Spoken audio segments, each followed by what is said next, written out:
নবরাত্রি উৎসবের সপ্তম দিনে দেবী মহামায়া কাল রাত্রি রূপে পূজিত হন।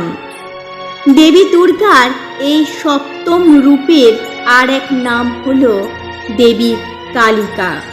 কথা প্রসঙ্গে প্রাচীনকালে দৈত্য শুম্ভ নিশুম্ভ এবং রক্তবীজ নামে অসুরদের অত্যাচারে চারিদিকে হাহাকার শুরু হয়ে যায়। জীব জগৎ বিপন্ন হতে শুরু করে। পূর্বেই দেখেছি যে একজন অসুরী ব্রহ্মাণ্ডকে অস্থির করে তোলে, এ সময় আবার একসাথে তিনজন দানব। পরিস্থিতি একেবারেই অসহনীয় হয়ে ওঠে। এদের একসাথে পরাস্ত করা দেবতাদের একেবারেই দুর্বিষহ হয়ে পড়ে। দেবতাদের সাথে অসুরদের একের পর এক যুদ্ধ হয়ে চলেছে। দেবতারা আর পেরে উঠছেন না। অবশেষে দেবতারা হেরে গেলেন অসুরদের কাছে। শুম্ভ নিশুম্ভ দেবতাদের স্বর্গরাজ্য থেকে বিতাড়িত করল। অসুররা এতেও ক্ষান্ত হলো না। এরপর তাদের বিশাল শক্তি প্রদর্শন করতে সকলের ওপর অত্যাচার করতে লাগলো। দেবতারা নিরুপায় হয়ে গেলেন হিমালয়ে। সেখানে গিয়ে দেবী মহামায়ার কাছে প্রার্থনা করতে লাগলেন যে, হে দেবী, আমরা মহা বিপদে পড়েছি, সাথে সারা সংসার সমস্ত জীব জগৎ আজ বিপন্ন। আপনি আমাদের এই কঠিন বিপদ থেকে রক্ষা করুন। ঠিক ওই সময় দেবী পার্বতী স্নানে যাচ্ছিলেন। দেবী মায়ের দেহ থেকে এক স্বরূপ নির্গত হলো। দেবী মায়ের সেই স্বরূপ বললেন যে, দৈত্যদের অত্যাচারে দেবতারা আজ স্বর্গচ্যুত, তারা আমাকেই স্মরণ করছে। তখন দেবী পার্বতীর দেহ থেকে মা অম্বিকা নির্গত হলেন। দেবী পার্বতী মা অম্বিকাকে বললেন যে, দৈত্যদের দমন করুন গিয়ে।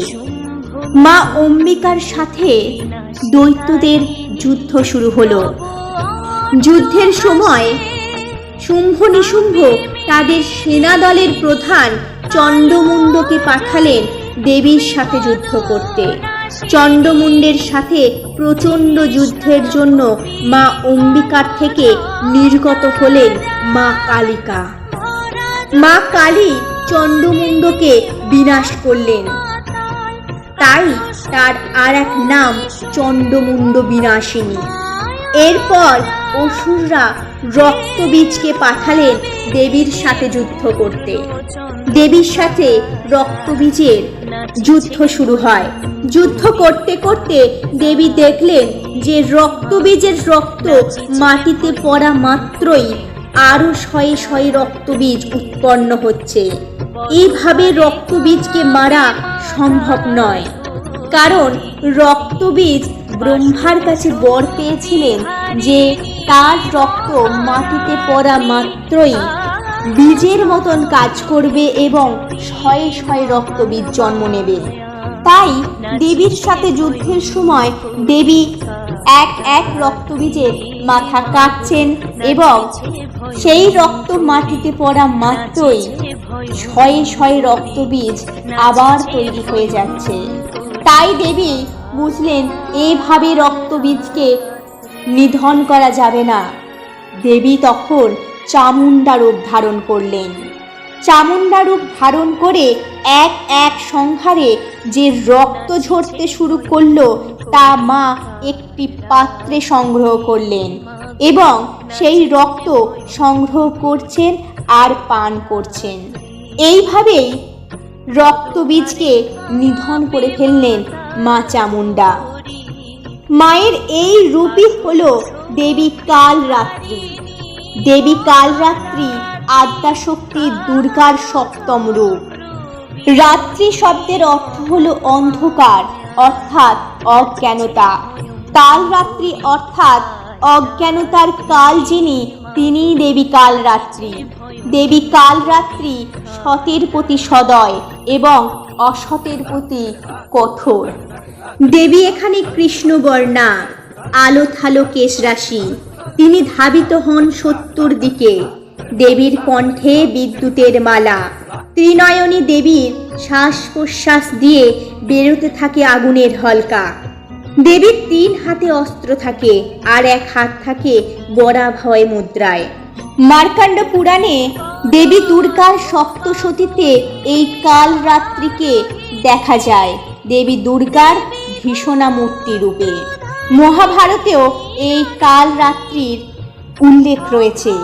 দেবী কালরাত্রির শরীর কৃষ্ণবর্ণ, মুখ রক্তপূর্ণ, চক্ষু রক্তবর্ণ এবং রক্তবস্ত্র ও রক্তমাল্য পরিহিতা। কালকে নাশ করেন বলে তিনি কালরাত্রি। বশিষ্ঠদেব শ্রী রামচন্দ্রকে দেবী কালরাত্রি সম্পর্কে এরকমও বলেন যে অনন্ত মহাকাশে নিত্যমান কাল ভৈরবের দেহ হতে ভগবতী কালরাত্রি আবির্ভূত হলেন। দানবের নানান রঙের মাথা দিয়ে পদ্মের মালার মতন মালা গেথে গলায় পরেন মা কালরাত্রি। কাজলের ন্যায় শ্যামবর্ণা এক শীর্ণ দেহ বিশিষ্ট দেবী কালরাত্রি। তার বস্ত্রের আঁচল অগ্নির মতন উজ্জ্বল।